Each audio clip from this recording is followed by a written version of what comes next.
تعالیٰ کی الشیخ محدث العصر علامہ عبداللہ ناصر رحمانی صاحب حفظہ اللہ ورعاہ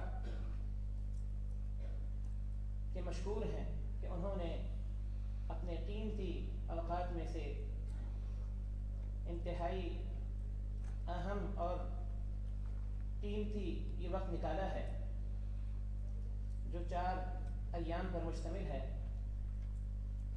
آج اور کل کا دن اور اسی طرح آنے والا ہفتہ اور اتوار۔ آپ سب کے علم میں ہے کہ نبی کریم جناب محمد رسول اللہ صلی اللہ علیہ وسلم سے محبت اور مضبوط تعلق یہ ہر مسلمان کے ایمان کے لیے ایک لازمی جز ہے، لیکن گزشتہ کچھ عرصے سے پیارے پیغمبر جناب محمد رسول اللہ صلی اللہ علیہ وسلم کی ذات مبارکہ پر کفار، اغیار، ملحدین اور بے دین لوگوں کی طرف سے نتنے انداز سے مختلف قسم کی ناپاک جسارتیں ہو رہی ہیں، جنہوں نے نہ صرف ایک مسلمان کا اللہ کے پیغمبر صلی اللہ علیہ وسلم کے ساتھ مضبوط تعلق اسے کمزور کر دیا ہے، دوسری طرف اس حوالے سے جو ذمہ داریاں مسلمانوں کی بنتی ہیں، اللہ کی توفیق سے مسلمان دنیا کے مختلف مقامات پر اسے نبھا رہے ہیں۔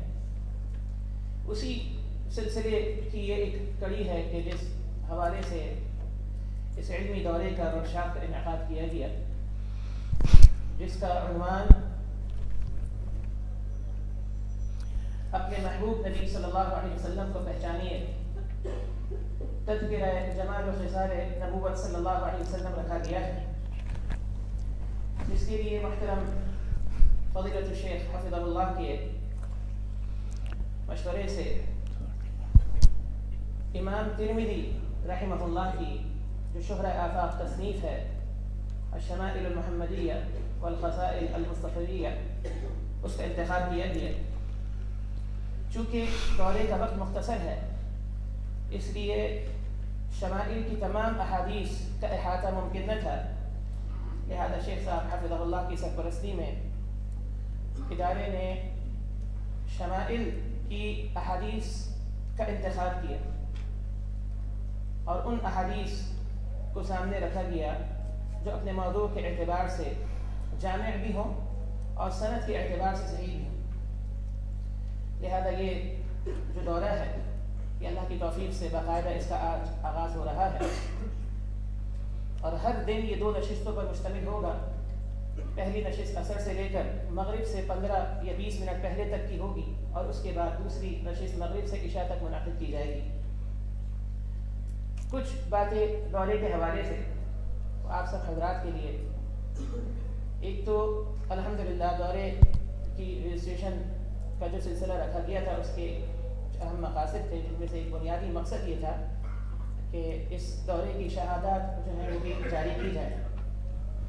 تو شہادت کے حوالے سے یہ ضروری ہے کہ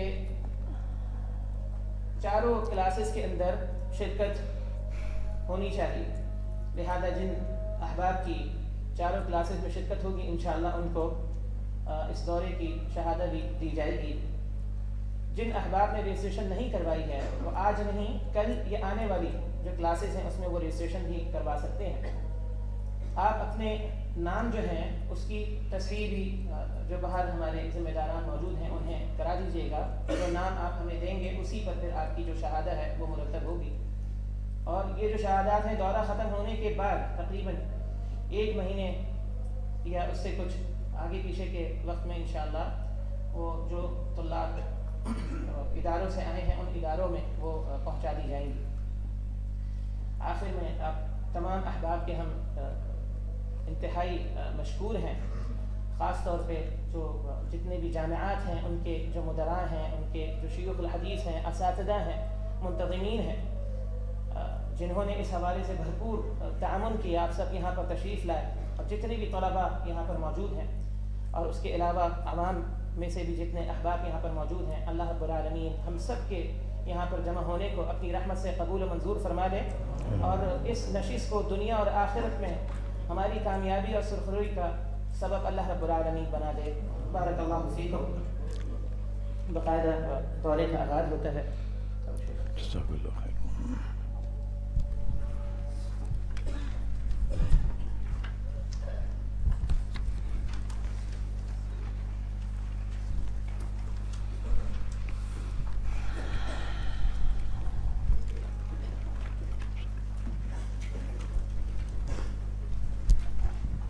بسم الله الرحمن الرحيم. الحمد لله والصلاة والسلام على رسول الله. قال الإمام الحافظ أبو عيسى محمد بن عيسى بن سورة الترمذي رحمه الله: باب ما جاء في خلق رسول الله صلى الله عليه وسلم.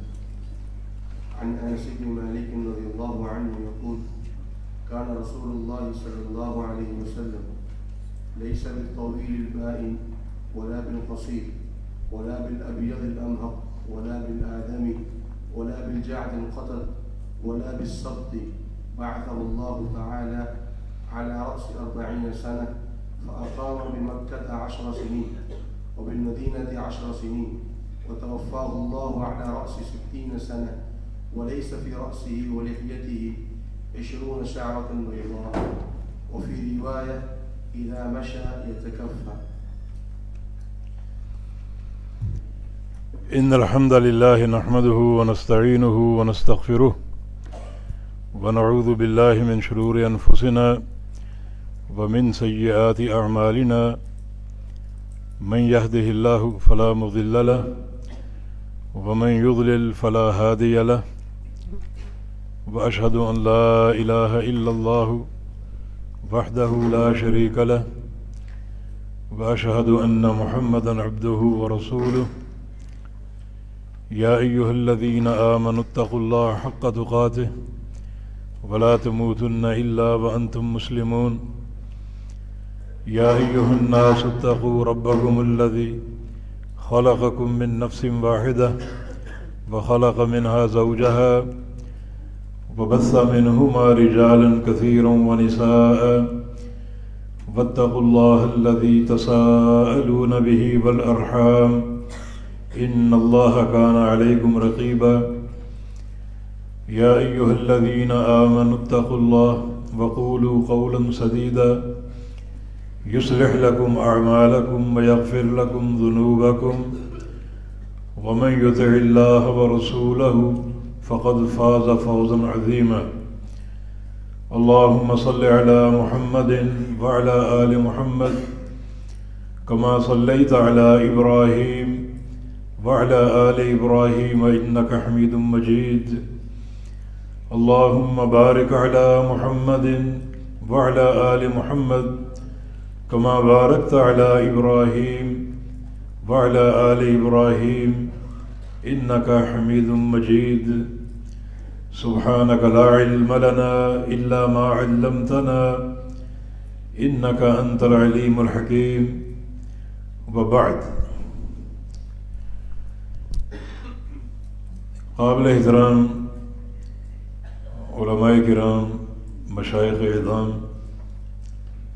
اور مختلف مدارس و جامعات کے عزیز طلبہ اور دیگر تمام حاضرین و سامعین، اس علمی دورے کے انعقاد پر میں اسلامک سینٹر کے ساتھیوں کو بڑی قدر کی نگاہوں سے دیکھتا ہوں۔ واقعتاً آج کے اس دور میں اس دورے کی ضرورت تھی۔ ہمیں اپنے پیارے رسول محمد ابن عبداللہ صلی اللہ علیہ وسلم کے شمائل، آپ کے محاسن، بلکہ آپ کی پوری زندگی محاسن ہی کا مرقع ہے، اس کی معرفت اور پہچان بہت ضروری ہے۔ اور خاص طور پہ جو ہمارے دشمن ہیں، اعداء اور اغیار ہیں، ان کا ایک منفی پروپیگنڈا، اس کا علاج دھرنے یا مظاہرے نہیں ہیں، بلکہ اس کا علاج یہ ہے کہ ہم اپنے پیارے پیغمبر کی سیرت طیبہ اور آپ کی اخلاق حمیدہ کی معرفت حاصل کریں اور ان کو اپنی زندگی کا حصہ بنائیں اور ان کو عمومی طور پر نشر کریں، تاکہ دنیا ہمارے حبیب کے خصائل و محاسن کو پہچان سکے، اور اس طرح جو اغیار کا پروپیگنڈا ہے اپنی موت آپ مر جائے۔ یہ یقیناً یہ وقت کی ضرورت تھی، اور آج اس کی تکمیل ہونے جا رہی ہے۔ اللہ رب العزت تمام ساتھیوں کو اور آپ کو بھی جزائے خیر عطا فرمائے کہ آپ نے بھرپور دلچسپی لی اور شرکت فرمائی۔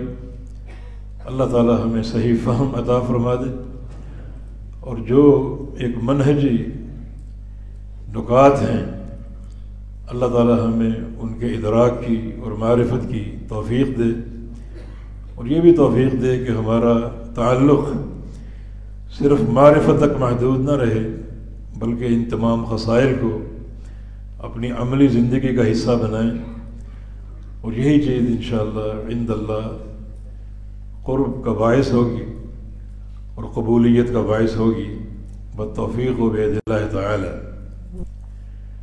شمائل یہ حدیث کا ایک اہم موضوع ہے۔ اس کی لفظی تشریح یہ جمع کا صیغہ ہے، اور اس کا واحد دو طرح سے آتا ہے، ایک شمال اور دوسرا شمیلہ۔ شمال کی جمع شمائل اور شمیلہ کی جمع شمائل۔ شمال کی جمع شمائل ہو تو معنی بایاں ہاتھ یا بائیں طرف یا بایاں حصہ یا بائیں سائڈ، اور اگر شمیلہ جمع شمائل ہو تو معنی طبیعت، خصلت، عادت، ان تمام معنی پر اس کا اطلاق ہوگا۔ اور ہمارا موضوع شمائل میں یہی ہے، شمیلہ کی جمع جو خصلت، عادت اور طبیعت کے معنی میں مستعمل۔ شمائل کا معنی جو کتاب کا ٹائٹل ہے بڑا صحیح ترجمہ ہے، تذکرہ جمال و خصال نبوت صلی اللہ علیہ وسلم، کیونکہ جمال میں صفات خلقیہ ہیں اور خصال میں صفات خلقیہ۔ ہم نے عرض کیا کہ یہ شمائل کا موضوع جو ہے یہ حدیث کا ایک اہم حصہ ہے۔ چنانچہ حدیث کی تعریف کیا ہے؟ ما اضیف الی النبی صلی اللہ علیہ وسلم من قول او عمل او تقریر او وصف،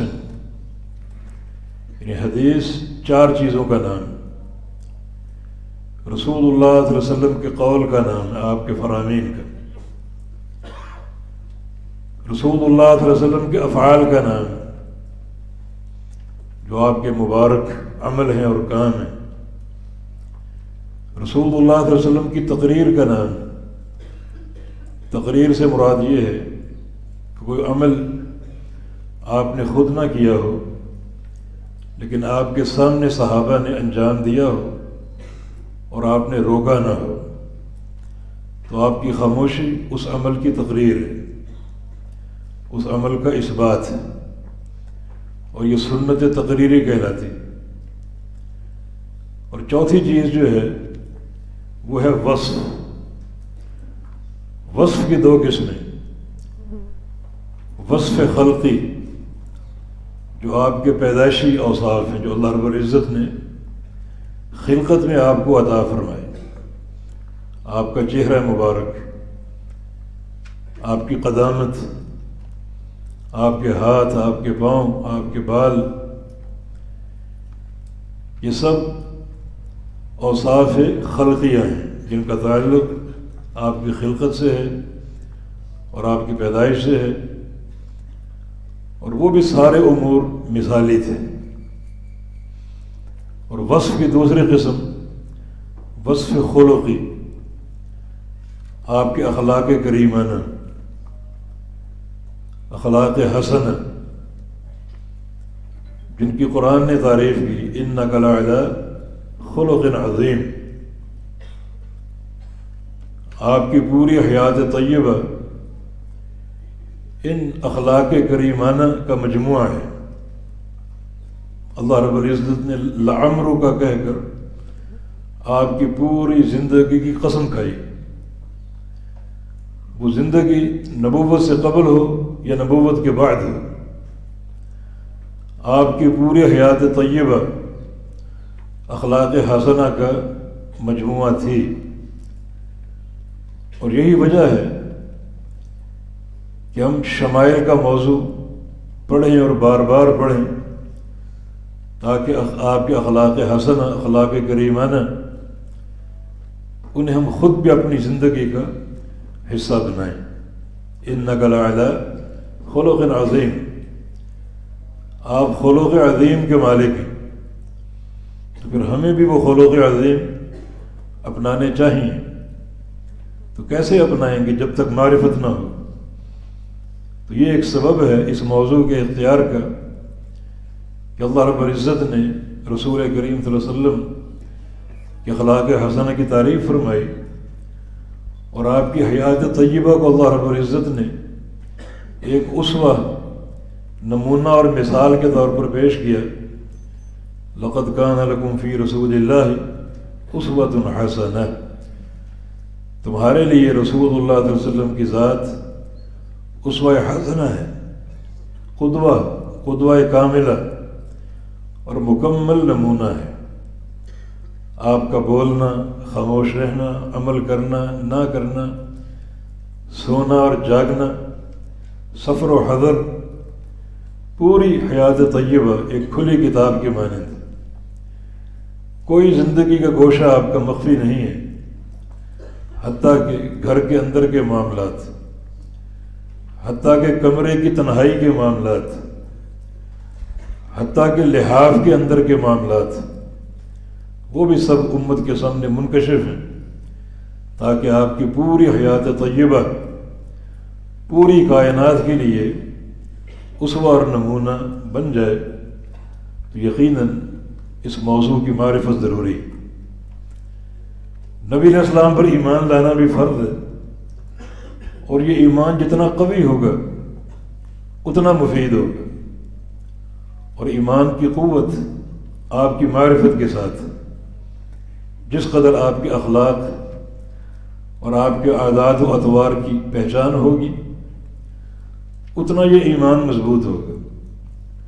اور یہ قوی ایمان جو ہے بہت زیادہ فضائل و محاسن کا باعث ہے۔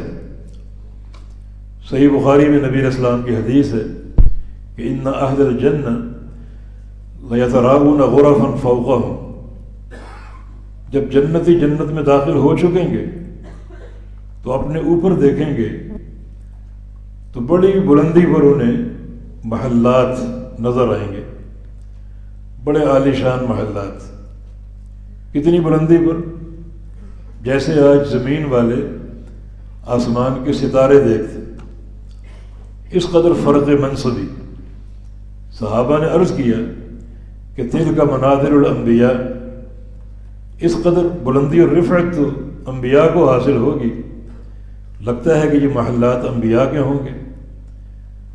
فرمایا کہ یہ محلات جو ہیں لرجال آمنوا باللہ وصدقوا المرسلین، جو اللہ پر ایمان لائیں اور اللہ کے رسولوں کو سچا جانیں، ان کی تصدیق کریں۔ تو یہ قوی ایمان جو ہے یہ قوی معرفت کے ساتھ ہے، جیسے اللہ رب العزت کے اسماء و صفات، اللہ تعالیٰ کے افعال کی معرفت ایمان کی قوت کا باعث ہے، اسی طرح محمد الرسول اللہ صلی اللہ علیہ وسلم کی جو اخلاق حسنہ اور آپ کی حیات طیبہ اور آپ کی عادات و اطوار اور یہ سارے محاسن جن کو بندہ سمجھ لے تو قوی ایمان پیدا ہوگا، اور یہ ایمان کی قوت بہت زیادہ رفعت درجات کا باعث۔ پھر تیسری بات یہ ہے کہ رسول کریم صلی اللہ علیہ وسلم کی محبت بھی تو ہم پر فرض ہے۔ والذی نفس محمد بیدہ لا یؤمن احدکم حتی اکون احب الیہ من والدہ وولدہ والناس اجمعین، اس ذات کی قسم جس کے ہاتھ میں میری جان ہے، اس وقت تک تم مومن نہیں ہو سکتے جب تک میں تمہارے نزدیک احب نہ ہو جاؤں۔ محبوب نہیں بلکہ احب اسم تفضیل کا صیغہ، یعنی سب سے زیادہ محبت کا مستحق۔ جب تک مجھ سے سب سے زیادہ محبت نہیں کرنے لگو گے تو مومن نہیں ہو سکتے، حتیٰ کہ وہ محبت تمہاری جان سے زیادہ ہو اور تمہارے ماں باپ کی محبت سے زیادہ ہو، تمہاری اولاد کی محبت سے زیادہ ہو، اور پوری کائنات کی محبت سے زیادہ ہو۔ یہ محبت کا قوی ہونا ضروری ہے، بڑا مضبوط ہونا ضروری ہے۔ اور ظاہر ہے کہ جب آپ کے اخلاق حسنہ ہم پہچانیں گے، ان کی معرفت حاصل کریں گے، تو یہ محبت و عقیدت بڑھتی جائے گی۔ جس قدر معرفت میں آگے بڑھو گے اسی قدر آپ کی محبت بڑھتی جائے گی، اور یہ مطلوب ہے۔ اس وقت تک مومن نہیں ہو سکتے جب تک سب سے بڑھ کر آپ سے محبت نہ کرو۔ تو یہ محبت کی شدت آپ کی حیات طیبہ اسوہ کاملہ اور آپ کے اخلاق کریمانہ کی معرفت کے ساتھ۔ تو ان تمام وجوہات کے پیش نظر جو شمائل کا موضوع ہے یہ بڑا اہم ہے، ہر مومن کا ایک مطلوب ہے۔ اللہ تعالیٰ اس موضوع کی دراسہ کے ذریعے کوٹ کوٹ کے ہمارے دلوں میں اپنے حبیب کی محبت بھر دے، اور جو آپ کے اخلاق حسنہ ہیں اللہ تعالیٰ ہمیں بھی انہیں اپنانے کی توفیق عطا فرما دے۔ ویسے شمائل کا موضوع تین چیزیں ہیں۔ ایک ہے صفات خلقیہ، جو آپ کی پیدائشی صفات ہے، یہ سمجھ لیں آپ کا حلیہ مبارک، آپ کا حلیہ مبارک، آپ کے بال کیسے تھے، آپ کا چہرہ کیسا، چہرے کی رنگت کیسی تھی، ہاتھ پاؤں کیسے تھے، یہ صفات خلقیہ ہے۔ دوسری ہے صفات خلقیہ، آپ کے اخلاق کیسے تھے، آپ کی عادات کیسی تھی، آپ کی عبادت کیسی تھی، کھانے پینے کا انداز کیسا تھا، رہن سہن کیسا تھا، زندگی کیسی تھی، یہ صفات خلقیہ ہیں۔ اور تیسری قسم جو ہے وہ امور متعلقہ، آپ صلی اللہ علیہ وسلم سے متعلق امور، آپ کا سرما، آپ کی کنگھی، آپ کا جوتا، آپ کا لباس، یہ امور متعلقہ ہے۔ یہ تینوں چیزیں اکٹھی ہو کر شمائل محمدیہ یا شمائل کا موضوع بنتی ہیں۔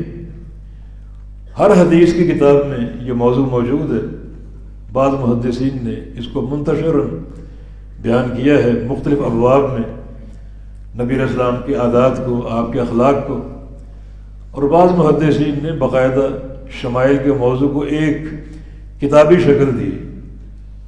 جیسے قاضی عیاض ہے، ان کی کتاب الشفاء، اس کا موضوع شمائل محمدیہ صلی اللہ علیہ وسلم۔ امام بغوی کی کتاب مستقل اس موضوع پر موجود ہے، اور سب سے عظیم النفع کتاب جو ہے وہ ہمارے سامنے موجود ہے، امام ترمذی رحمہ اللہ کی، محمد ابن عیسیٰ ترمذی، عظیم الشان محدث، امام بخاری کے شاگرد، اور اتنا تقدم ان کو حاصل تھا کہ بہت سے مشائخ میں امام بخاری کے مشارک تھے۔ قرن ثالث کے محدثین میں سے جامع ترمذی ان کی کتاب، جس کا شمار صحاح ستہ میں ہوتا ہے، تو انہوں نے ہی یہ شمائل کے نام سے کتاب لکھی، جو پیارے پیغمبر کی محبت کا مظہر ہے۔ یہ کتاب تقریباً 400 سے زائد احادیث پر مشتمل ہے، جس کا اختصار شیخ البانی رحمہ اللہ نے اسانید حذف کر کے اور مقررات اور ضعیف حدیثوں کو حذف کر کے کیا، اور اس دورے کے لیے مزید اختصار کی توفیق ہمارے شیخ عثمان صفدر حافظہ اللہ نے کیا، اور وہ اختصار آپ کے سامنے ہے۔ اسی کو ہم کوشش کریں کہ 4 دنوں میں مکمل کر لیں، بالتوفیق بید اللہ تعالی۔ باب ما جاء فی خلق رسول اللہ صلی اللہ علیہ وسلم۔ یہاں نبی علیہ السلام کی خلق سے مراد نبی علیہ السلام کا حلیہ مبارک، آپ کا حلیہ مبارک، یا آپ کے صفات خلقیہ، جن صفات پر آپ پیدا کیے گئے، جو پیدائشی طور پر آپ کو عطا کیے گئے۔ خلق رسول اللہ صلی اللہ علیہ وسلم، رسول اللہ علیہ وسلم کی خلقت اور آپ کا حلیہ مبارک۔ پہلی حدیث جناب انس بن مالک، نبی علیہ السلام کے خادم، جنہوں نے 10 سال اللہ کے پیغمبر کی خدمت کی اور نبی علیہ السلام کو قریب اور دور سے دیکھا، انہوں نے آپ کا حلیہ بیان کیا۔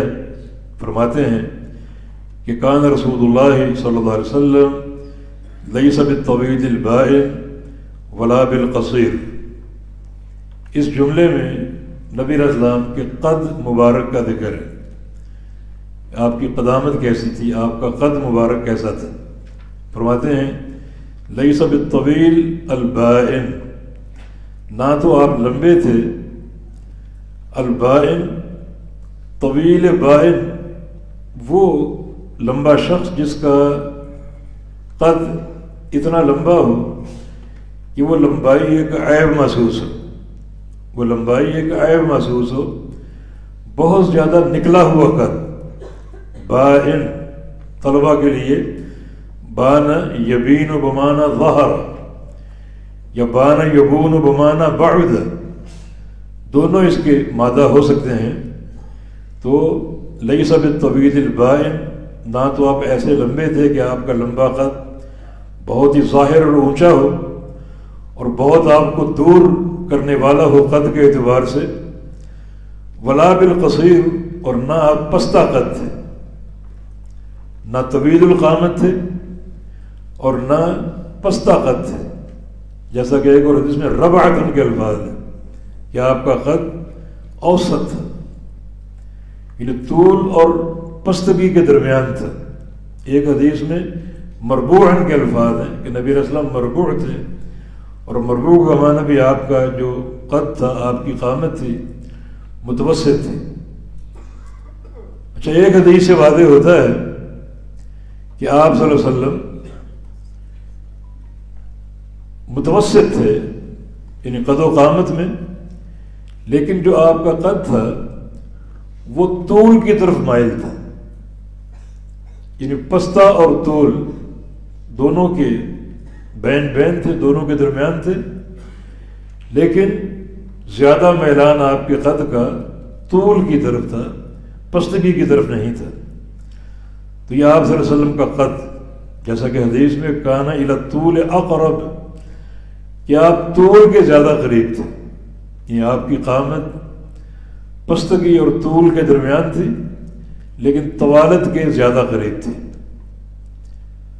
تو اس طرح یعنی طویل القامت ہونا یقیناً محاسن میں سے ہے، اور بعض اوقات بہت لمبا ہونا بھی ضرورت کے تحت ہونا چاہیے۔ وہ میرے ذہن میں ایک واقعہ آ گیا، جن دنوں رومیوں سے جنگ ہو رہی تھی اور رومی گاجر مولی کی طرح کٹ رہے تھے، اور رومی سپہ سالار پریشان تھا، مسلمانوں کو کیسے زچ کروں، کیسے ان کو شکست دوں۔ تو ایک دن اسے اپنا بندہ بھیجا جو بہت ہی لمبے قد کا تھا، اور کہا کہ تمہاری فوج میں ایسا قد و قامت کا شخص ہے کوئی، آؤ مقابلہ کرو، کوئی اتنی قدامت کا شخص ہے، مقابلہ کرو۔ سوچا کہ اسی میں شکست دے دیں انہیں، کچھ تو ان کی ہار۔ امیر معاویہ رضی اللہ عنہ اس وقت ان کی امارت قائم تھی اور وہاں موجود تھے، تو انہوں نے کہا کہ سعید سعد سعد بن ربیع غالباً سعد ان کا نام تھا، انہیں بلاؤ تاکہ مقابلہ ہو جائے۔ سعد، آج کے دور میں تو کہتے سعید شاہ کو بلاؤ، سعد اور سعید میں یا کا فرق ہے، تو سعد کو بلاؤ۔ سعد آگے، پتہ چلا کہ یہ معاملہ ہے، تو انہوں نے دیوار کے پیچھے سے اپنا پاجامہ اتار کے دیا کہ اس کو یہ پہناؤ، پورا ہے یا نہیں، میں نے پیٹ پہ باندھا ہوا ہے اور آدھی پنڈلی اوپر ہے میرے، اس کو پہناؤ۔ اس نے پہنا تو کرتے کرتے ناک تک پہنچ گئی، شکست فاش ہوئی، اسے ہار کے چلا گیا وہ۔ تو بعد میں اسے لوگوں نے پوچھا کہ یہ تم نے کیا کیا، تم نے پاجامہ اتار دیا، بھیج دیا۔ ساتھ کھڑے ہو کے قد ناپ لیتے۔ کہا کہ ایک مشرک کو، کافر کو اپنے برابر کھڑا کرنا میری توہین تھی، وہ اس قابل نہیں کہ میرے برابر کھڑا ہو، تو کوئی پاجامہ گھر سے بھیج دیتے۔ کہا کہ شک ہوتا کہ پتہ نہیں اس کا ہے یا نہیں، اس لیے میں نے سب کے سامنے اتار کر پیش کیا تاکہ یقین آ جائے کہ میرا ہی۔ تو کبھی کبھی یہ طویل قامت جو ہے یہ بھی ہونی چاہیے تاکہ ایسے موقع پر مشرکین کو، کفار کو انہیں شکست دینے کا اور ان کو مغلوب کرنے کا موقع بھی ضائع نہ جائے۔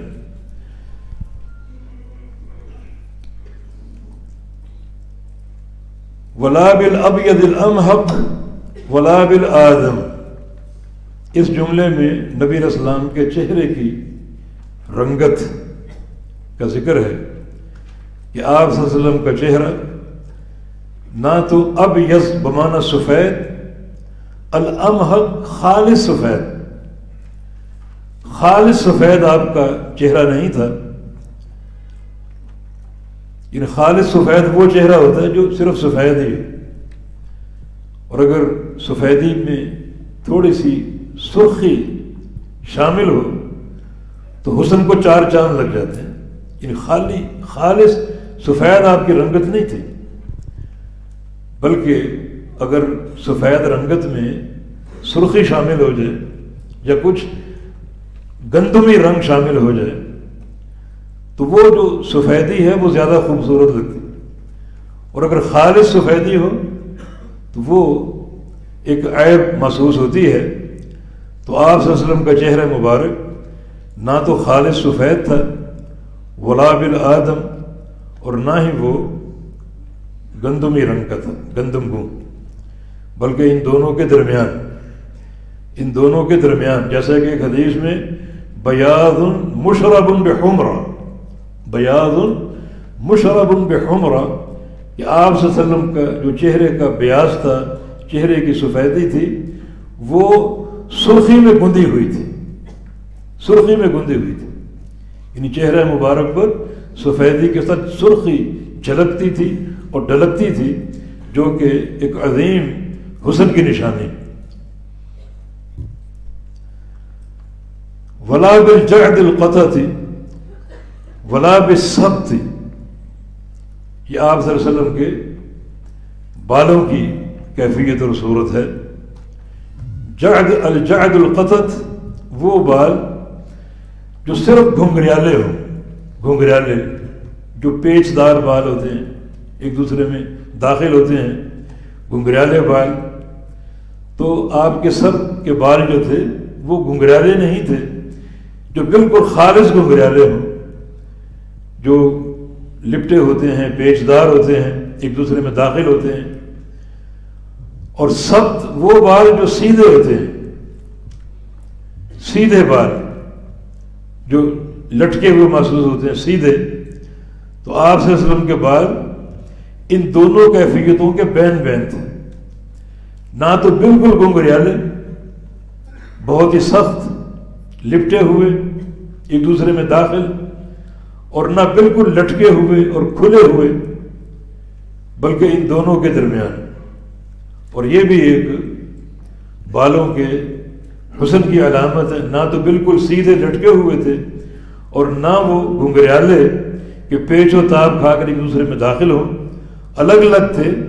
ان میں کچھ گھنگریالہ پن موجود تھا لیکن مکمل نہیں۔ تو ان دونوں کیفیتوں کے درمیان آپ صلی اللہ علیہ وسلم کے بال تھے۔ تو ان تینوں امور میں نبی علیہ الصلوۃ والسلام کی کیفیت درمیانی تھی، خیر الامور اوسطها، اور سب سے بہترین امر وہی جو درمیانہ ہو وہی ہوتا ہے۔ بعثہ اللہ تعالی علی رأس 40 سنۃ، اللہ رب العزت نے آپ کو 40 سال کی عمر میں نبوت سے سرفراز فرمایا، آپ کو نبوت عطا فرمائی۔ اور یہ عمر یعنی عقلی اعتبار سے، حواس کے اعتبار سے بڑی جامع عمر ہوتی ہے، جس میں بندے کی عقل کامل ہوتی ہے اور سوچ اور فہم بڑا اعلیٰ درجے کا ہوتا ہے۔ اسی عمر میں بیشتر انبیاء کو نبوت دی گئی، اور محمد رسول اللہ صلی اللہ علیہ وسلم کو بھی اللہ رب العزت نے 40 میں یعنی عمر عزیز کے 40 سال میں نبوت سے سرفراز فرمایا۔ فاقام بمکہ 10 سنین، تو آپ صلی اللہ علیہ وسلم مکہ میں 10 سال قیام فرمایا، 10 سال، جبکہ عام روایت میں 13 سال ہے، مکی زندگی 13 سال کی۔ تو اس کے دو جواب ہو سکتے ہیں، ایک یہ کہ آپ کو جب نبوت دی گئی تو تقریباً 3 سال وحی موقوف رہی، جس کو فترۃ الوحی کا دور کہا جاتا ہے، اور نبوت سے سرفراز فرمائے جانے کے بعد جو آیت انذار ہے، یا ایھا المدثر قم فانذر، یہ نازل ہوئی 3 سال بعد، اور آپ کو پھر ابلاغ کا اور تبلیغ کا حکم دیا گیا۔ تو بعض روایات نے وہ جو 3 سال فترۃ الوحی کی وہ شمار نہیں کی، بلکہ جو آپ کی عمر ہے تبلیغ کی اور دین پہنچانے کی، جو کہ نبوت کے 3 سال بعد آپ کو حکم دیا گیا، تو اس عمر سے مکی زندگی کا آغاز کیا، شمار کیا۔ ان بعض لوگوں کے شمار کا انداز یہ ہے کہ فترۃ الوحی کے 3 سال نکال دی، اور جو انذار و تبلیغ کے 10 سال وہ ذکر کیے۔ دوسرا جواب یہ ہو سکتا ہے کہ عرب کا ایک قاعدہ تھا، وہ گنتی یا عدد ذکر کرتے تھے کثر کو حذف کر کے، عقود ذکر کرتے، یہ 10 20 30 40 50 یہ اعداد عقود کہلاتے ہیں، عقود، اور 10 20 سے اوپر جو عدد ہیں 11 12 13 وہ کثر کہلاتے ہیں، قصور۔ تو وہ ایک جو مکمل عدد ہوتا ہے اسے ذکر کرتے کثر کو حذف کر کے۔ تو یہ بھی ایک انداز شمار کا ہوتا ہے کہ عمر تو آپ کی مکی زندگی کی 13 سال تھی، مگر بحذف کثر اس کو 10 سال ظاہر کیا گیا، قصور کو حذف کر کے۔ تو یہ بھی ایک انداز ہے شمار کا، اور یہ تعارض نہیں ہے پھر، جو بعض روایتوں میں 13 سال ہے اور بعد میں 10 سال ہے، یہ تعارض نہیں ہے، بلکہ یہ ایک شمار کا ایک انداز ہے، اور دونوں درست ہیں۔ اور اگر آپ مکمل عدد جاننا چاہیں مکی زندگی کا تو وہ 13 سال ہی بنتے ہیں، جن میں 3 سال فترۃ الوحی کے اور 10 سال آپ کے انذار اور تبلیغ کے، اور بعض لوگوں نے اگر کثر کو حذف کیا اور 10 سال کہا تو یہ تناقض نہیں ہے، بلکہ یہ قابل قبول۔ وبالمدینۃ 10 سنین، اور مدینہ منورہ میں بھی آپ نے 10 سال گزارے۔ وتوفاہ اللہ علی رأس 60 سنۃ، اور اللہ رب العزت نے آپ کو 60 سال کی عمر میں وفات دی، 60 سال کی عمر میں وفات دی۔ یہاں پہ وہی ایک ظاہری تناقض نظر آتا ہے کہ آپ کی عمر 63 سال تھی، 60 اور 3، تو یہ وہی شمار کا انداز، جنہوں نے 63 سال ظاہر کیا انہوں نے پوری عمر آپ کی بتائی ہے، اور جنہوں نے 60 سال کہا انہوں نے بحذف کثر آپ کی عمر کا ذکر کیا کہ 60 ایک عقد مکمل عدد ہے، اور اوپر 3 سال یہ قصور ہیں، تو کثر کو حذف کر کے آپ کی عمر مبارک کا بیان کیا۔ لیکن کامل آپ کی عمر مبارک اگر آپ نے جاننی ہے تو وہ 63 سال۔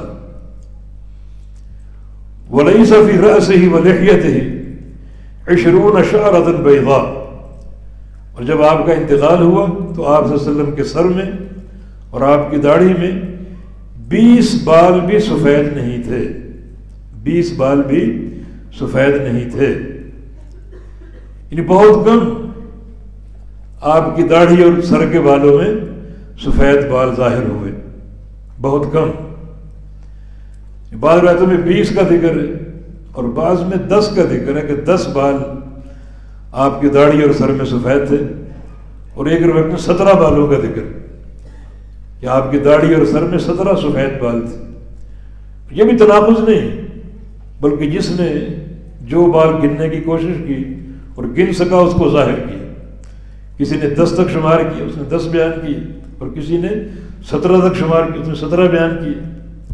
اور بعض اوقات یہ کمی اور زیادتی اس بنا پر بھی ہو سکتی ہے، جیسا کہ ایک حدیث میں واضح ہے کہ نبی علیہ السلام کے سر مبارک پر جہاں سے آپ مانگ نکالتے تھے کچھ سفید بال تھے، لیکن جب آپ تیل لگاتے تو وہ سفید بال چھپ جاتے تھے، وہ سفید بال چھپ جاتے تھے۔ اس لحاظ سے بھی یعنی کچھ کو نظر آئے کچھ کو نظر نہ آئے، تو یہ اختلاف جو ہے یہ بھی کوئی تناقض نہیں ہے، بلکہ ہر راوی نے اپنے علم کے مطابق خبر دی ہے۔ بعض نے 10 کہا، بعض نے 17 کہا اور بعض نے 20 کہا، لیکن ما حاصل یہ ہے کہ آپ صلی اللہ علیہ وسلم کی داڑھی اور سر میں بہت کم سفید بال تھے۔ ان سفید بالوں کی 4 جگہیں حدیث میں ذکر ہوئی ہیں، کچھ بال نچلے ہونٹ کے نیچے اور کچھ بال صدغین میں کن پٹیوں پر، اور کچھ بال مفرق الراس جہاں آپ مانگ نکالتے ہیں وہاں تھے۔ تو گنے چنے سفید بال تھے، ان 4 مقامات پر ظاہر ہوئے تھے۔ باقی آپ کی پوری داڑھی مبارک اور پورا سر مبارک جو تھا وہ اپنے اصل رنگت پر تھا، یعنی سیاہ بالوں کے ساتھ تھے آپ صلی اللہ علیہ وسلم۔ وفی روایت اذا مشا یتکفأ، اور ایک روایت میں آپ کی چال مبارک کا بھی ذکر ہے، آپ کی چال کا، جب آپ چلتے یتکفأ، تکفو کے کثیر معنی ہو سکتے ہیں۔ آپ کی چال کیسی تھی؟ ایک معنی یتکفأ معنی یسرع، تیز چلتے تھے، جب آپ چلتے تو تیز چلتے۔ بعض صحابہ کا کہنا ہے کہ کبھی نبی علیہ السلام کے ساتھ ہم ہوتے تو آپ کی رفتار اتنی تیز ہوتی کہ ہمیں دوڑنا پڑتا آپ کو ملنے کے لیے، آپ تک پہنچنے کے لیے، اس قدر آپ کی تیز رفتار تھی۔ یتکفأ دوسرا معنی باوقار ہو کر چلنا، تھوڑا سا آگے جھک کر، ایک ہے سینہ تان کر چلنا، یہ چال عیب ہے، اس میں ایک قسم کا تکبر اور ایک قسم کا ایک غرور جھلکتا ہے۔ لیکن آپ صلی اللہ علیہ وسلم جب چلتے، کیونکہ چلنا آگے کی طرف ہے، تو آگے کی طرف متوجہ ہونے کے لیے تھوڑا سا آپ کے جسم میں آگے کی طرف جھکاؤ ہوتا، جس کو قرآن نے ہونن کہا ہے، وَعِبَادُ الرَّحْمَنِ الَّذِينَ يَمْشُونَ عَلَى الْأَرْضِ هَوْنًا، یہ باوقار چلنے کا انداز ہے۔ اور تیسرا اس کا معنی مضبوط چلنا، مضبوط چلنا یعنی قدم اٹھا کر، وہ بندہ بیمار ہو، کمزور ہو اور قدم اٹھانے کی طاقت نہ ہو تو پاؤں گھسیٹ کر چلتے، یہ ایک عیب ہے۔ لیکن نبی علیہ السلام آپ کے پاؤں اٹھتے اور زمین پر جم کر گرتے، جو کہ آپ کی قوت، آپ کی مضبوطی اور آپ کی جوانی کی نشاندہی کرتی۔ یہ تکفّع میں تینوں معنی ہیں، تیز چلنا، تھوڑا سا آگے کی طرف جھکاؤ اختیار کر کے چلنا، اور تیسرا معنی آپ صلی اللہ علیہ وسلم کا مضبوط قدموں سے، قدموں کو اٹھانا بھی مضبوطی کو ظاہر کرتا اور قدموں کا زمین پر جمنا بھی مضبوطی کو ظاہر کرتا، کوئی ضعف یا کمزوری نہیں جھلکتی تھی آپ صلی اللہ علیہ وسلم کے چلنے میں۔ جی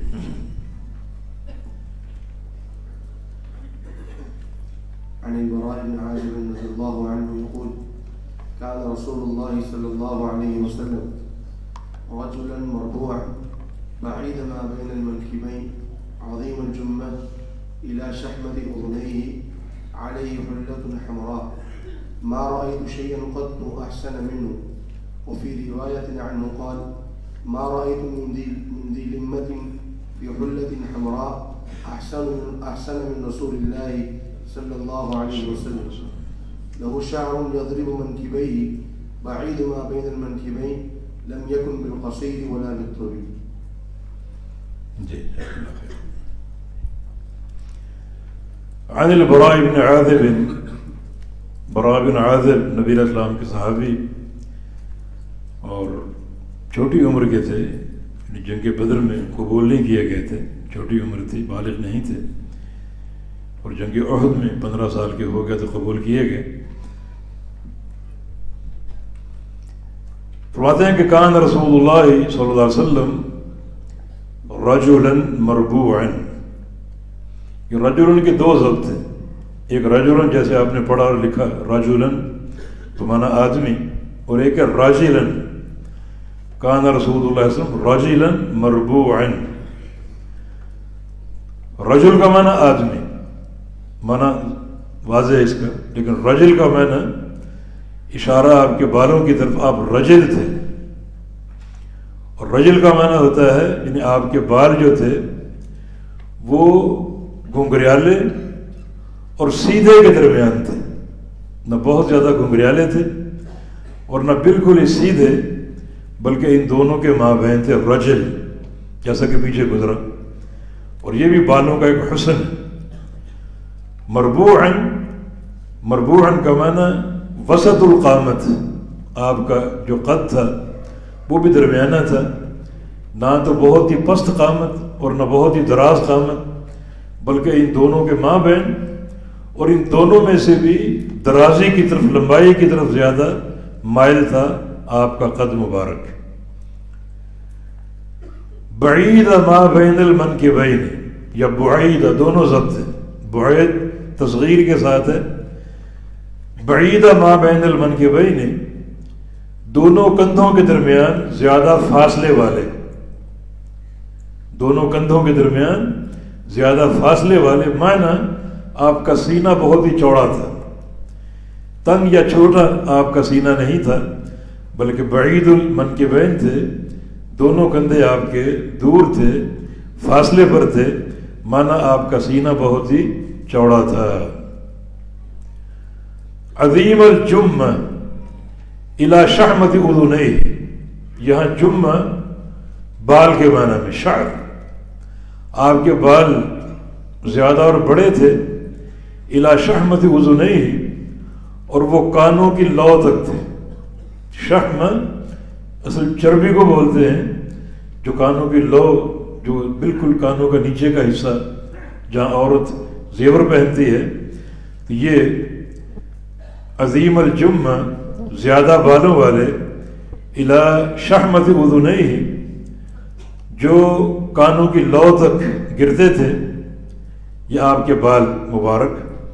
آگے ہم پڑھیں گے کہ آپ کے بالوں کی 3 مختلف کیفیتیں نقل ہوئی، ایک ہے وفرہ، وفرہ، دوسرا لمہ، اور تیسرا جمہ۔ وفرہ وہ بال جو کانوں کی لو تک پہنچے، کانوں کی لو کے برابر ہو، اور لمہ وہ بال جو کانوں کی لو سے نیچے اترے، کانوں کی لو سے نیچے اترے لیکن کندھوں تک نہ پہنچے، اور جمہ وہ بال جو نیچے اترے اور کندھوں سے ٹکرائیں، کندھوں تک پہنچے۔ اور احادیث میں نبی علیہ السلام کے تینوں طرح کے بال مذکور ہیں، بعض میں وفرہ کا ذکر ہے کہ آپ کے بال کانوں کی لو تک تھے، بعض میں لمہ کا ذکر ہے کہ آپ صلی اللہ علیہ وسلم کے بال کانوں کی لو سے متجاوز تھے، اور بعض میں جمہ کا ذکر ہے کہ آپ صلی اللہ علیہ وسلم کے بال کندھوں تک گرتے تھے، کندھوں تک پہنچے ہوئے تھے۔ یہ کوئی تعارض نہیں ہے، بلکہ یہ مختلف احوال ہیں آپ صلی اللہ علیہ وسلم کے۔ احادیث ہی بات واضح ہے نا کہ آپ حج عمرے کے موقع پر بال منڈواتے تھے تو پھر بال آہستہ آہستہ بڑھتے تھے، تو کبھی ان بعض صحابہ نے دیکھا تو وہ کانوں کی لو تک نظر آئے، بعض نے دیکھا تو اس سے بھی نیچے نظر آئے، اور بعض نے دیکھا تو وہ کندھوں تک پہنچ چکے تھے۔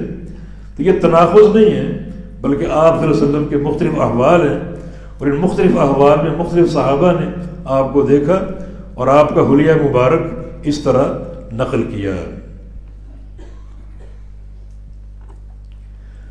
علیہ حلۃ حمراء، آپ پر سرخ حلہ تھا، سرخ رنگ کا حلہ تھا۔ حلہ اس لباس کو کہتے ہیں جس کے دو ٹکڑے ہوں، ایک ٹکڑا بطور ازار کے یعنی تہبند، دوسرا ٹکڑا بطور ردا کے اوپر کی چادر، جیسے احرام کی دو چادریں ہوتی ہیں، نیچے باندھنے والی اوپر اوڑھنے والی، اس طرح حلہ اس لباس کو کہتے ہیں جس میں دو ٹکڑے ہوں اور یہ دونوں ٹکڑے ایک ہی لباس کے ہوں اور ایک ہی رنگ کے ہوں، تو وہ حلہ کہلاتا ہے۔ تو آپ صلی اللہ علیہ وسلم پر حلہ تھا، یعنی ردا اوپر کی چادر بھی تھی اور ازار نیچے کی چادر بھی تھی، اور ان دونوں کا رنگ حمراء سرخ تھا، ان دونوں کا رنگ سرخ تھا۔ یہاں تھوڑا سا اشکال ہو سکتا ہے کہ نبی علیہ السلام نے سرخ رنگ مردوں کے لیے روکا ہے، نہا عن المیاثر الحمر، جیسا کہ حدیث میں سرخ چادر کے استعمال سے آپ نے منع فرمایا اور روکا، اور یہاں خود آپ صلی اللہ علیہ وسلم کا سرخ لباس پہننا ثابت ہو رہا ہے۔ اس کا ایک جواب تو یہ ہے کہ سرخ رنگ میں اگر کوئی دوسرا رنگ شامل ہو، جیسے دھاریاں ہوں، سرخ دھاریاں، سفیدی شامل ہو، تو بالکل مکمل سرخ نہ ہو، مکمل سرخ نہ ہو، جیسے دھاری دار ہے، سرخ دھاریاں بھی ہیں اور سیاہ بھی ہیں یا سفید بھی ہیں اور رنگ بھی شامل ہے۔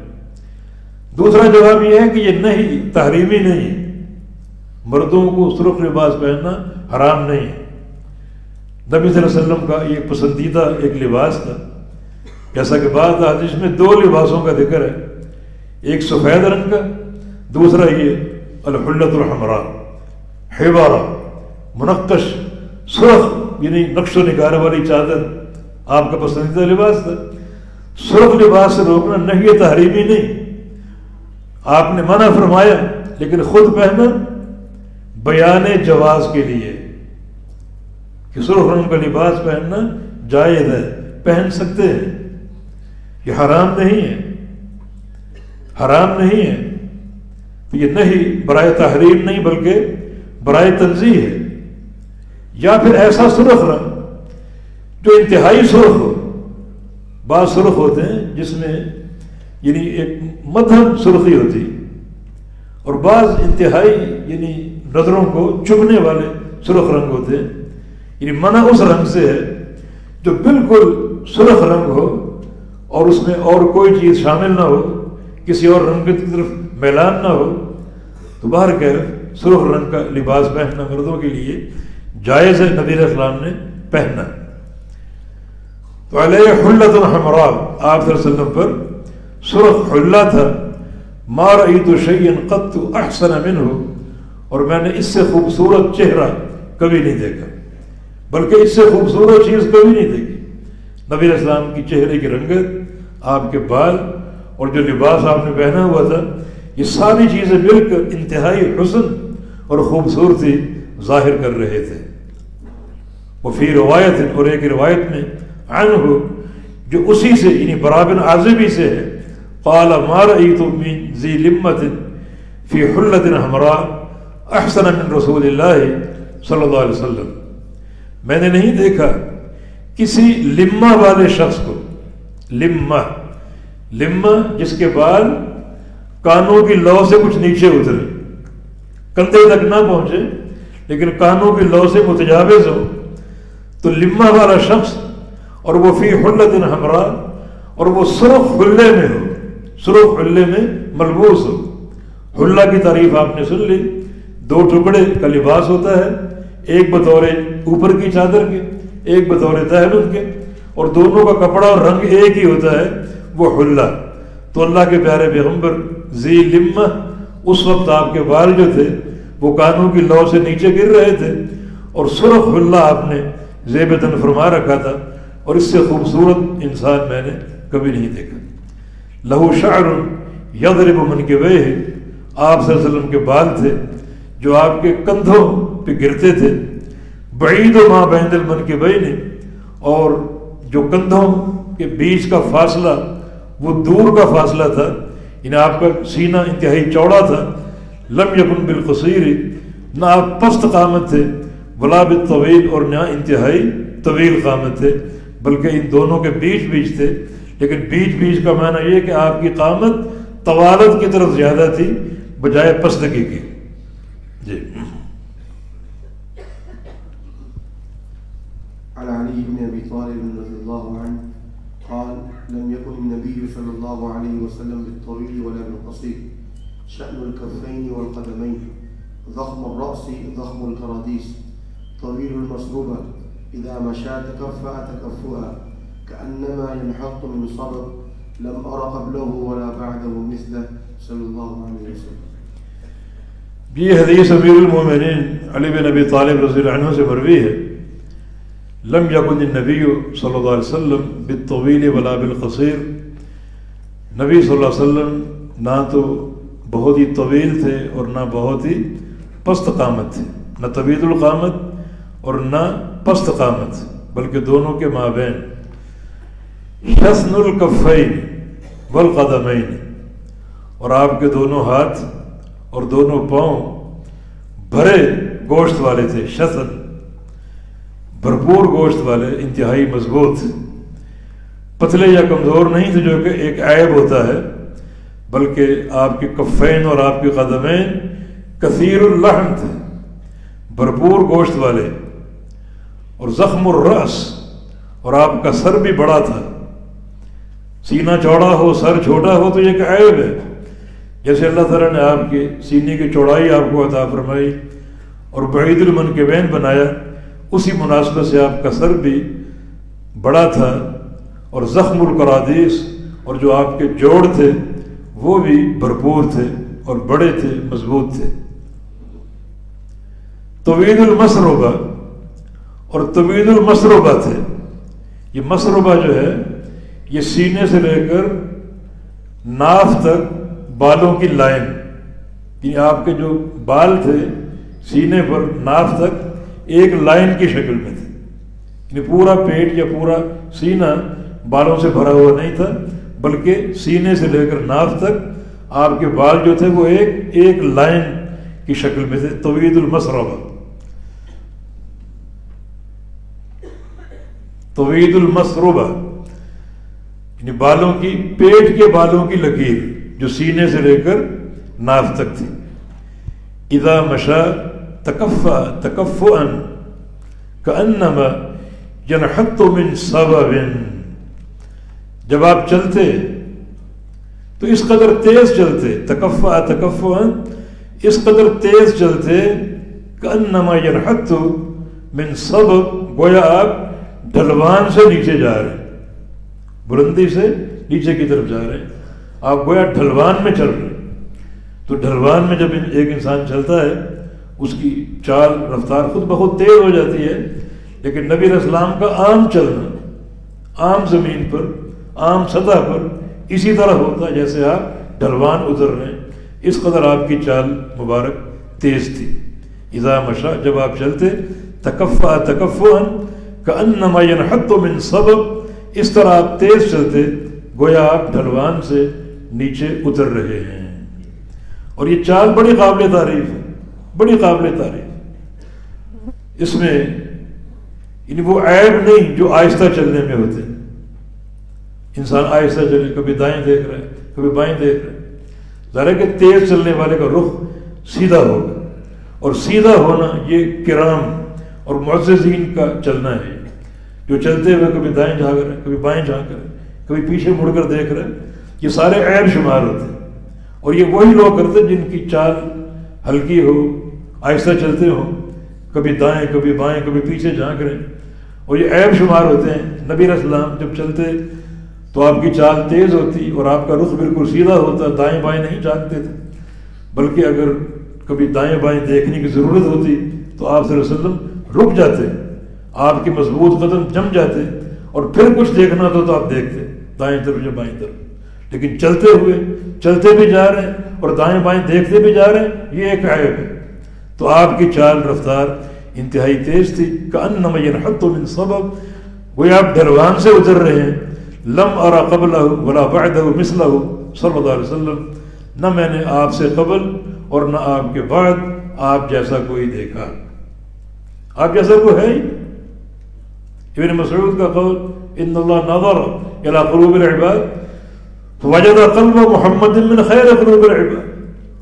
اللہ رب العزت نے جب نبوت سے سرفراز فرمانے کا فیصلہ فرمایا تو بندوں کے دلوں میں جھانکا، پوری کائنات ان کے دلوں میں دیکھا تو اللہ کو کیا نظر ہے، کیا دکھائی دیا کہ قلب محمد صلی اللہ علیہ وسلم سب سے بہترین، سب سے مجلہ، مصفہ، مخلص، صاف ستھرا آپ کا دل پایا. فاصطفاہ لرسالتی، تو اللہ تعالیٰ نے آپ کو اپنی نبوت کے لیے چن لیا. تو اس سے نفیس انسان کو ہے، اس سے نفیس انسان کو ہے انا سید ولد آدم ولا فخر. تو برا بن عازب فرما رہے ہیں کہ میں نے نہ آپ سے قبل آپ جیسا کو دیکھا اور نہ آپ کے بعد آپ جیسا کو دیکھا صلی اللہ تعالی علیہ وسلم. اب یہ ہاتھ پاؤں مضبوط تھے. مضبوطی کا معنی یہ نہیں کہ کھردرے تھے، گوشت سے بھرپور تھے، توانا دکھائی دیتے، مضبوط دکھائی دیتے، لیکن کھردرے نہیں، جس کی دلیل جناب انس بن مالک کا فرمان ہے ولا مسست خزا ولا حریرا ولا شیئا کان الین من کف رسول اللہ صلی اللہ علیہ وسلم. اللہ کے پیارے پیغمبر کے ہاتھوں کو میں نے چھوا ہے، آپ کے ہاتھ ریشم سے زیادہ نرم اور ملائم تھے، یعنی گوشت سے بھرپور تھے، مضبوطی توانائی جھلکتی تھی، لیکن کھردرے نہیں تھے، بلکہ اتنے نرم ملائم کہ ریشم بھی آپ کے ہاتھوں کے سامنے ماند پڑ جاتا تھا. جی. عن جابر بن سمرة رضي الله عنه قال رأيت رسول الله صلى الله عليه وسلم في ليلة إضحيان مضيء مقمر وعليه حلة حمراء فجعلت أنظر إليه وإلى القمر فله عندي أحسن من القمر. یہ جابر بن سمرہ رضی اللہ عنہ کی حدیث ہے. رأیت رسول اللہ صلی اللہ علیہ وسلم فی لیلۃ اضحیان، یہ نون زائد ہے. اضحیہ، لیلۃ الاضحیہ چاندنی رات کو بولتے ہیں. 14ویں کا چاند ہو اور چاندنی چاروں طرف پھیلی ہو، وہ لیلۃ الاضحیہ کہلاتی ہے. اور بین القوسین ترجمہ کیا مضیء مقمرہ، چاندنی رات، قمر والی رات، چاند والی رات. تو میں نے چاندنی رات میں نبی علیہ السلام کو ایک دن دیکھا. وعلیہ حلۃ حمراء، آپ صلی اللہ علیہ وسلم سرخ حلہ زیب تن فرمائے ہوئے تھے. آپ کے ردا اور ادار دونوں سرخ رنگ کے ایک ہی کپڑے کے تھے. اور بعض علماء نے حلہ کا معنی بیان کیا ہے یمنی چادر، جو صرف خالص سرخ نہیں تھا بلکہ سرخی میں ایک اور رنگ بھی گدا ہوا تھا. یعنی خالص سرخ رنگ کا نہیں تھا بلکہ سرخی میں اور رنگ شامل کر کے اس کی جو سرخی تھی اس کو اور کوئی رنگت دی گئی، لیکن سرخی بہر الغالب تھی. تو یہ یمنی ایک مخصوص چادر کو حلہ کہا جاتا ہے. تو آپ صلی اللہ علیہ وسلم سرخ چادر میں ملبوس تھے. فجعلت انظر الیہ واذا القمر، تو میں کبھی آپ کو دیکھتا اور کبھی چاند کو دیکھتا. فلہ عندی احسن من القمر، اللہ کی قسم آپ صلی اللہ علیہ وسلم میرے نزدیک چاند سے زیادہ خوبصورت تھے. یعنی 14ویں کا چاند تھا اور چاندنی پھیلی ہوئی تھی اور محمد رسول اللہ صلی اللہ علیہ وسلم کے پاس میں بیٹھا ہوا تھا اور آپ سرخ لباس زیب تن تشریف فرما تھے. اور میں بے اختیار بے ساختہ کبھی چاند کو دیکھتا اور کبھی نبی علیہ السلام کے چہرے کو دیکھتا. میرے دل نے یہ گواہی دی کہ آپ کا چہرہ چاند سے زیادہ خوبصورت ہے، چاند بھی آپ کے چہرے کا مقابلہ نہیں کر سکتا. جی. عن ابي اسحاق قال سأل رجل البراء بن عازب رضي الله عنه أكان وجه رسول الله صلى الله عليه وسلم مثل السيف قال لا بل مثل القمر. ابو اسحاق محدث کہتے ہیں کہ ایک شخص نے براء بن عازب سے سوال کیا اکان وجہ رسول اللہ صلی اللہ علیہ وسلم مثل السیف، کیا نبی علیہ السلام کا چہرہ تلوار کی مانند تھا؟ قال، فرمایا لا، نہیں، بل مثل القمر، بلکہ چاند کی مانند تھا، بلکہ چاند کی مانند تھا. یہ سوال کیا ہے؟ اس سوال کے دو مقصد ہو سکتے ہیں. یعنی چہرہ تلوار جیسا ہونا، اس تشبیہ میں دو چیزیں، ایک ہے چمک دمک، تلوار چمکتی دمکتی ہے، تو کیا آپ کا چہرہ تلوار کی طرح چمکتا دمکتا تھا؟ فرمایا کہ نہیں، چاند کی طرح چمکتا دمکتا۔ تلوار میں چمک ہے مگر نور نہیں ہے، چاند میں چمک بھی ہے اور نور بھی ہے، تو آپ کے چہرے میں چمک بھی تھی اور نور بھی تھی۔ تو سائل کا کیا مقصد تھا کہ آپ کے چہرے کی چمک کیا تلوار جیسی تھی؟ فرمایا نہیں، چاند جیسی تھی۔ تلوار میں چمک ہے مگر نور نہیں، اور چاند میں چمک بھی ہے اور نور بھی۔ دوسرا سائل کا مقصد تلوار سے تشبیہ دینے میں، یعنی لمبوترا چہرہ، بعض چہرے لمبے نظر آتے ہیں، ان چہروں کو چاند سے تلوار سے تشبیہ دی جاتی کہ نبی علیہ السلام کا چہرہ طوالت میں تھا، تلوار کی طرح لمبائی میں تھا؟ کہا کہ نہیں، چاند کی طرح گولائی میں تھا، چاند کی طرح گولائی میں تھا۔ یہ دونوں یعنی تشبیہ کے مقاصد ہو سکتے ہیں، لیکن نبی علیہ السلام کا چہرہ چاند جیسا تھا، چمک دمک میں، نور میں اور گولائی میں۔ لیکن احادیث سے یہ بات واضح ہوتی ہے کہ بالکل گول چہرہ نہیں تھا، بلکہ چہرے میں گولائی تھی، مگر وہ گولائی لمبائی کی طرف مائل تھی۔ بالکل لمبا ہو وہ خوبصورت نظر نہیں آتا، وہ تلوار کی طرف لمبوترا چہرہ کہلاتا ہے، اور بالکل گول ہو وہ بھی پسندیدہ نہیں، بلکہ گولائی میں لمبائی بھی شامل تھی، جو ایک اضافی حسن کا باعث ہے۔ اور یہ مثل القمر کا چاند جیسا، یہ تشبیہ تام نہیں ہے، یہ مسئلہ قریب کرنا مقصود ہے، ورنہ نبی اسلام کا چہرہ چاند سے بڑھ کر حسین تھا، چاند سے بڑھ کر منور تھا۔ تو بعض اوقات تشبیہ دی جاتی ہے تاکہ مخاطب کے ذہن کے قریب مسئلہ لایا جائے، تو آپ کے ذہن کے قریب کرنے کے لیے آپ کے چہرے کو چاند جیسا قرار دیا، ورنہ نبی اسلام کا چہرہ چاند سے کہیں زیادہ چمک دمک والا تھا، نور والا تھا، اور اس سے بڑھ کر اس میں گولائی تھی جو کہ تھوڑی سی لمبائی کی طرف مائل تھی۔ قال الإمام الترمذي رحمه الله باب ما جاء في خاتم النبوة عن السائب بن يزيد رضي الله عنه يقول ذهبت بي خالتي إلى النبي صلى الله عليه وسلم فقالت يا رسول الله إن ابن أختي وجع، فمسح صلى الله عليه وسلم رأسي ودعاني بالبركة وتوضأ فشربت من وضوئي وقمت خلف ظهري فنظرت إلى الخاتم بين كتفي فإذا هو مثل زر الحجر۔ باب ما جاء فی خاتم نبوہ، نبی صلی اللہ علیہ وسلم کی جو خاتم نبوت تھی اس کے بارے میں کیا وارد ہوا۔ یہ بھی صفت خلقیہ ہے جو اللہ تعالیٰ نے یہ ایک صفت یعنی آپ کی خاتم نبوت آپ کے ساتھ لگائی تھی اور آپ کو عطا فرمائی تھی، اور یہ خاتم نبوت جو ہے یہ آپ صلی اللہ علیہ وسلم کی نبوت کی صداقت کی علامت ہے،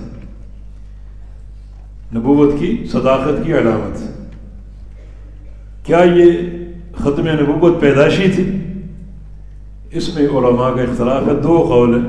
ایک قول یہ کہ پیدائشی تھی، مگر راجح قول یہ کہ بعد میں آپ کو عطا کی گئی، پیدائشی نہیں تھی، بلکہ جب جبریل امین آئے آپ کو وحی جو پہلی عطا فرمائی، اس سے قبل شق صدر کیا، آپ کے سینے کو کھولا اور اس کو زمزم کے پانی سے دھویا، اور پھر دل اپنے مقام پر رکھا۔ اسی موقع پر آپ کی پشت مبارک کے ساتھ یہ نبوت کی علامت بھی لگا دی۔ یہ خاتم نبوت کیا ہے؟ ایک لوتھڑا ہے گوشت کا، جس میں حرکت تھی، اگر اس کو ہاتھ لگاتے تو اس میں ایک حرکت سی پیدا ہوتی، تو یہ ایک لوتھڑا تھا گوشت کا، یہ آپ کو عطا کی گئی آپ کی نبوت کی علامت کے طور پر، جس کا ذکر کتب سابقہ میں بھی تھا، جو کہ پہلے کتابیں تورات و انجیل، اس میں بھی اس کا ذکر تھا۔ سلمان فارسی کے قصے میں ختم نبوت کا ذکر ہے، وہ ان کا طویل قصہ، بکتے بکاتے اور نوکریاں کرتے کرتے بالآخر وہ مدینہ پہنچ گئے، اور جب نبی کی بعثت کا علم ہوا تو آپ کی خدمت میں حاضر ہوا۔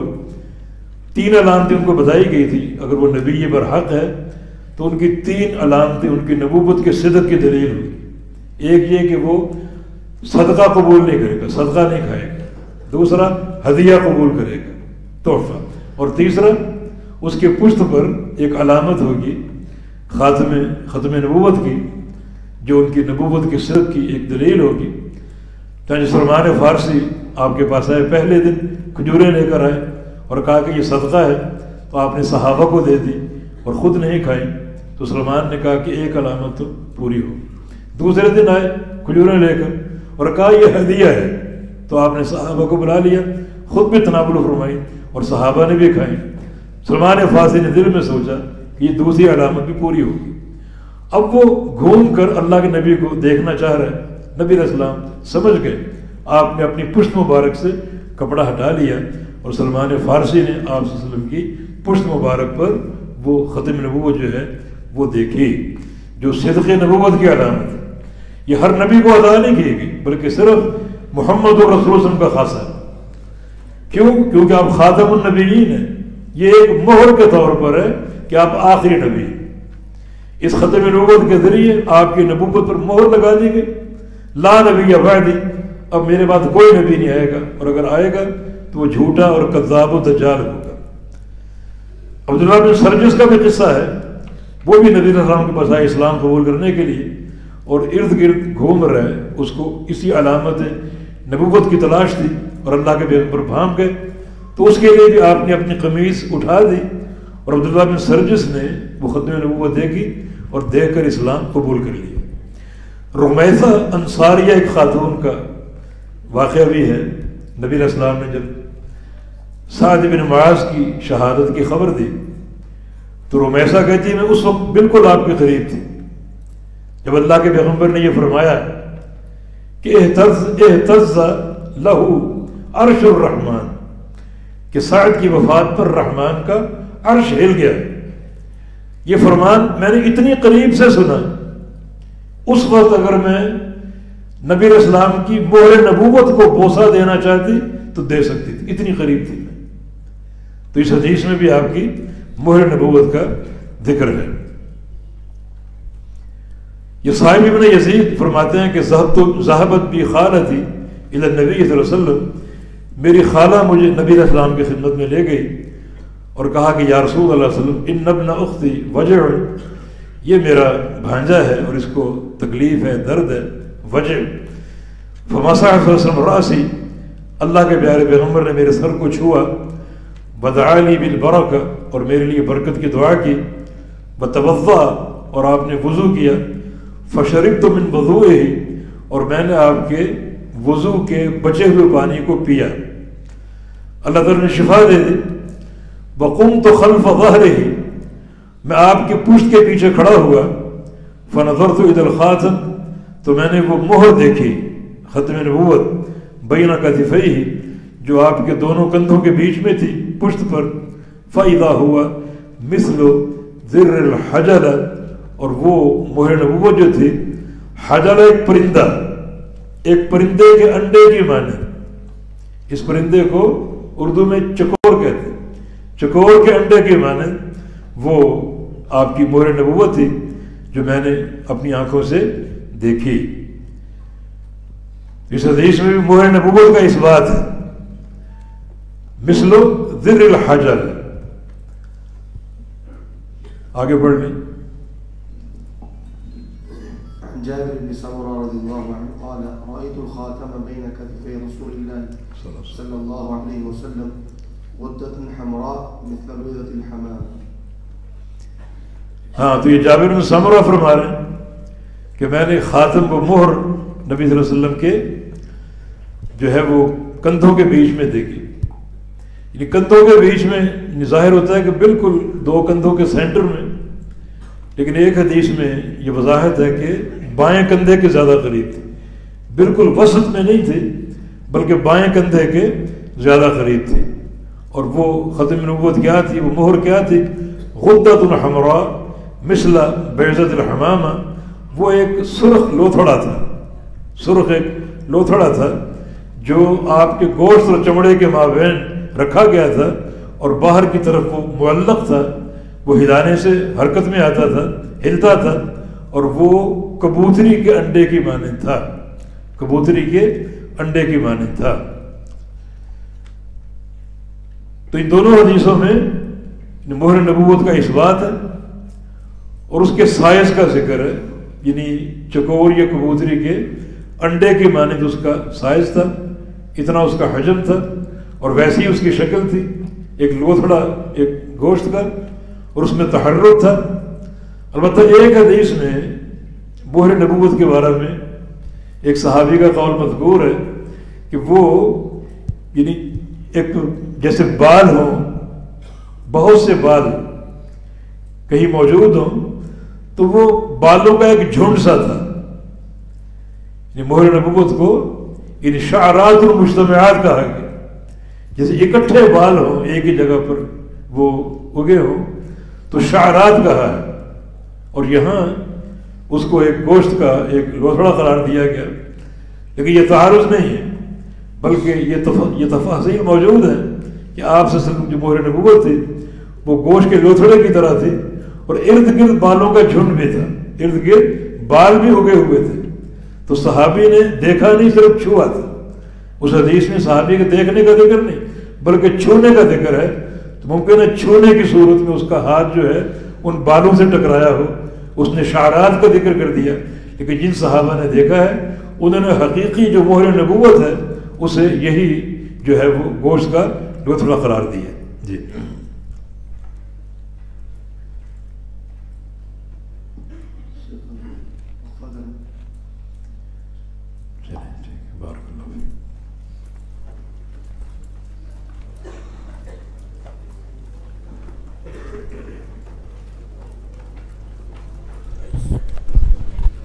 السلام علیکم ورحمۃ اللہ۔ احباب و مشائخ، یہ ضیافت کے لیے باہر انتظام کیا گیا ہے،